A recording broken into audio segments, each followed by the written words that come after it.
السلام عليكم ورحمة الله وبركاته. ازيكم عاملين ايه؟ النهاردة بقى هنعمل طاجن لسان عصفور بالكبد والقوانص. بجد تحفة، جربيه بالطريقة دي وان شاء الله يعجبك قوي. ما تنسوش بقى اللايك والشير، ويلا نبدأ الفيديو.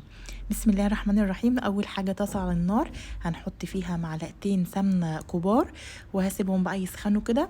واول ما هيسخنوا هنزل عليهم بكيس لسان عصفور كامل. انا حطيت كيس لسان العصفور كامل.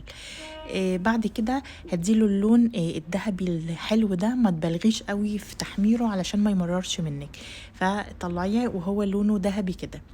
تمام كده، هركنه على جنب بقى وبجيب طاسه على النار تاني، احط فيها معلقه سمنه كبيره. اول ما هتسخن هقول لكم دلوقتي، لو وصلتوا لحد هنا ما تنسوش اللايك وتصلوا على الرسول، اللهم صل وسلم وبارك على سيدنا محمد. اول ما الطاسه تسخن معايا، عندي بقى القوانص هنزل بيها الاول طبعا علشان هي بتغيب في السوا شويه. مغسلاها كويس ومقطعاها قطع صغيره كده، الحجم بقى اللي تحبيه. وهديها تحميره كده او تشويحه لحد ما احس ان هي دخلت في السوا كده. قولوا لي بقى ان شاء الله انتوا بتتابعوني من بلد ايه، ويا رب تكون الفيديوهات اللي انا بنزلها تكون بتعجبكم. واستنوا ان شاء الله الوصفات اللي جايه الجديده. بعد ما خلاص ما دخلت في السوا كده القوانص، هنزل بقى بالكبد بتاعي برضو اللي انا مقطعاها قطع وغسلاها كويس. عايزه اقول لك الطريقه دي ان شاء الله مش هتخليه لك لسان العصفور ريحته زفاره نهائي من الكبد والقوانص. ممكن تشتكي من لسان العصفور بالكبد والقوانص بيبقى ريحته زفره. جربي الطريقه دي والله العظيم هتعمليها على طول وهتعجبك جدا.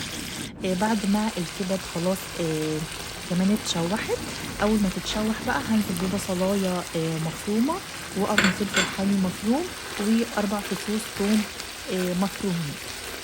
طبعا ممكن تستغني عن الفلفل الحامي وتحطي مكانه قرن فلفل رومي عادي، تطحنيه مع البصلايه. اديهم تشويحه مع بعض كده. انا مش هحمر البصل، لا انا هديهم تشويحه كده، واول ما ريحته تظهر احط التوابل بتاعتي فلفل اسود، بهارات لحمه، بابريكا مدخنه، كزبره ناشفه، حبهان مطحون انا طحناه عندي في البيت.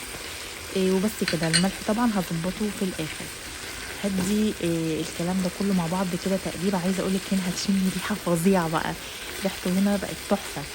بعد كده اما قلبت التوابل هنزل بقى باربع معالق صلصه كبار.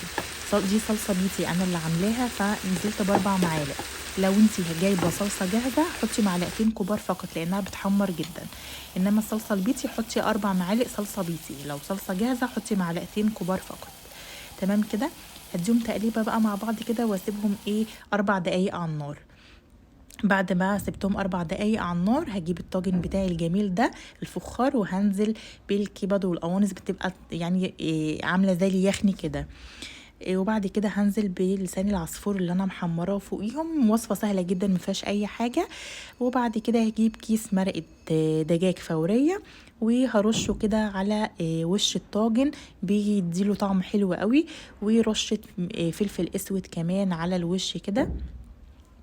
عايزه اقول لك بقى الطاجن ده والله ما تشبعي منه. انا مسخنه الفرن بقى على درجه حراره 200 دلوقتي. وبعد كده تجيبي بقى ميه مغليه، لازم ميه مغليه وتحطيها يعني فوق لسان العصفور بعقله صابع كده. تمام كده. وظبطي الملح بتاعك بقى، شوفي الملح بتاعك. احنا طبعا صايمين، فانا بظبط الملح بالويم كده بيطلع ما شاء الله حلو. يعني خبرة 11 سنة بقى. فالحمد لله بقيت بعرف اظبط الملح بتاعي يعني بدون يعني في الصيام كمان. بعد كده بقى خلاص ظبطت الملح بتاعي. هاجي طبعا انا مسخنه الفرن زي ما قلت لكم على درجه حراره 200. هجيب ورق فويل بقى، هغطي الطاجن بتاعي بورق الفويل. وبعد كده هدخله الفرن بقى على الرف اللي في الوسط، وبيقعد نص ساعه. بعد النص ساعه بشيل الورق الفويل وبشغل الشوايه من فوق كده، بديله تحميره من فوق. وعايزه اقول لكم بالف هنا وشفا، جربوه ان شاء الله هيعجبكم. وان شاء الله استنوا كمان هنعمله باللحمه حلو قوي. والطواجن دي بتنفع في العزومات جدا وسهله وما فيهاش اي حاجه، ما بتاخدش وقت خالص. كل سنه وانتم طيبين، ويا ريت تجربوا الوصفه. وكده الفيديو بتاعنا خلص، والسلام عليكم ورحمه الله وبركاته.